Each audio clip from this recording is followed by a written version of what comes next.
Alone in the Dark is a 2024 reboot of the classic survival horror series that started it all. And without this series, who knows where the genre would be today. Alone in the Dark is set in the 1930s American South. It follows our two playable main protagonists, Edward Carnby, portrayed by David Harbour, and Emily Hartwood, portrayed by Jodie Comer, as they investigate the mysterious Dorsetto Manor and the supernatural events surrounding it. The game blends psychological horror, exploration, puzzle solving, and combat while reimagining elements from the original franchise with a more modern approach. Overall, I really enjoyed my time with this game. It's definitely not perfect, and there are a couple rough edges, but under all that, it really does understand what makes the modern genre work. One of the first things that stood out to me was the puzzles. They feel very true to the genre, not overly complicated, but still very satisfying to solve. They're integrated into the environments really well, and they never felt forced or out of place. And that leads me to the atmosphere, which is one of the game's strongest aspects. The manor, the lighting, and sound design, everything works together to create this constant sense of tension. There's a really strong, eerie tone throughout most of the experience. Another thing I really enjoyed was the setting itself, Dorsetto Manor. The location feels very memorable with a strong identity. It's the kind of place that sticks with you after you're done playing, kinda like the Spencer Mansion or the RPD. And because of this atmosphere,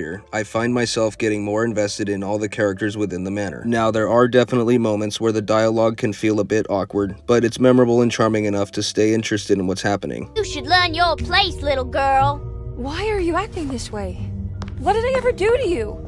That brings me to the gameplay itself, and more specifically the combat. The combat is kind of a mixed bag. It does feel janky at times. Animations aren't always smooth, and responsiveness is just a little inconsistent, but I don't necessarily hate it. In a strange way, it almost adds to the tension because you don't always feel like you're in total control. It still feels like survival horror combat, which I really appreciate. Anything to avoid the truth.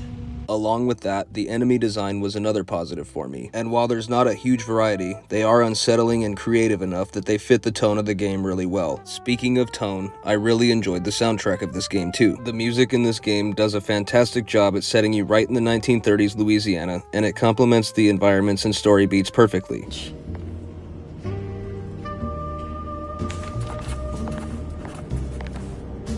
When you look at the gameplay as a whole, Alone in the Dark does a good job blending modern mechanics with old school survival horror structure. I mean, you literally got all the goodies here. Exploration, resource management, backtracking, and puzzle solving. And along with all that, there are also some nice nods to the older games sprinkled without, which longtime fans will appreciate. And all of this ties into the story, which I found pretty interesting overall. There are some great ideas and themes here, but I do think that the narrative gets a little confusing sometimes. It feels like it could have been presented more clearly in certain moments, but I was still engaged enough to see where it all went. But visually speaking, the game looks great for the most part. The environments especially stand out, and when everything comes together, the lighting, the design, the atmosphere, it really helps sell the experience.